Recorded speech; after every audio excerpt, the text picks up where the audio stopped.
बांग्लादेश में हिंसा का दौर अभी भी जारी है। भीषण आगजनी के बीच हालात बेहद खराब हो गए हैं। शेख हसीना के प्रधानमंत्री पद से इस्तीफा देने और देश छोड़ने के बाद भी प्रदर्शनकारी सड़कों पर डटे हुए हैं। पड़ोसी देश की मौजूदा हालत पर कांग्रेस सांसद शशि थरूर ने कहा कि बांग्लादेश के लोगों को हमें जो पहला और सबसे महत्वपूर्ण संकेत देने की जरूरत है वो ये है कि हम उनके साथ खड़े हैं। इसमें हमारा कोई स्वार्थ नहीं छिपा है। शेख हसीना और बांग्लादेश की मौजूदा राजनीतिक स्थिति पर कांग्रेस सांसद शशि थरूर ने कहा कि ये बहुत स्पष्ट रूप से शेख हसीना युगांत है। इसमें कोई संदेह नहीं है कि वो 76 साल की हैं और मुझे नहीं लगता कि वो निर्वासन में बैठकर सत्ता में वापसी की योजना बना रही हैं। ये नासमझी होगी। कांग्रेस सांसद ने आगे कहा, हमने पिछले आधी सदी में मुक्ति आंदोलन से जुड़ी ताकतों शेख मुजीबुर रहमान और अब उनकी बेटी के बीच लंबे समय तक चलने वाला नाटक देखा है। दूसरी तरफ लोग सेना से और कुछ हद तक बांग्लादेश के भीतर अधिक इस्लामी ताकतों से जुड़े हुए हैं। बांग्लादेश कभी पूर्वी पाकिस्तान हुआ करता था। उस समाज के कुछ हिस्सों में इस्लामी उत्साह के लिए एक निश्चित आधार है। भारत ने हर सरकार के साथ निष्पक्षता से काम किया है, यहाँ तक कि उन सरकारों के साथ भी जो हमारे प्रति खुले तौर पर मित्रवत नहीं थी। मुझे लगता है कि हमें ठीक उसी काम का जो है वो जारी रखना चाहिए।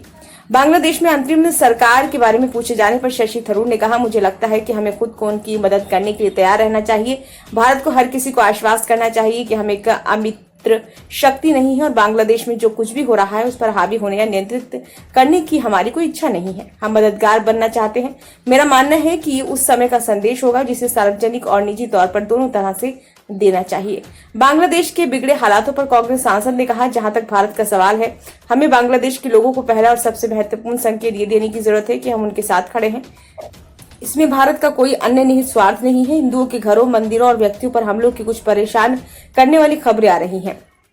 हम सभी ने कल लूटपाट की तस्वीरें देखी। हो सकता है कि कुछ दिनों में स्थिति शांत हो जाए और स्थिर हो जाए।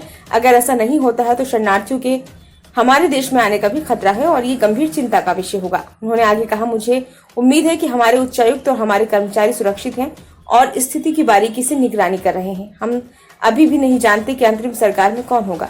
जमात इस्लामी के बढ़ते प्रभाव के बारे में भारत में कुछ चिंताएं समझ में आती हैं, जिसने अतीत में भारत के प्रति बहुत शत्रुतापूर्ण रवैया अपनाया है और चीन और पाकिस्तान द्वारा संभावित हस्तक्षेप भी चिंता बढ़ा सकता है। हम एक अस्थिर या अमित्र पड़ोसी नहीं चाहते।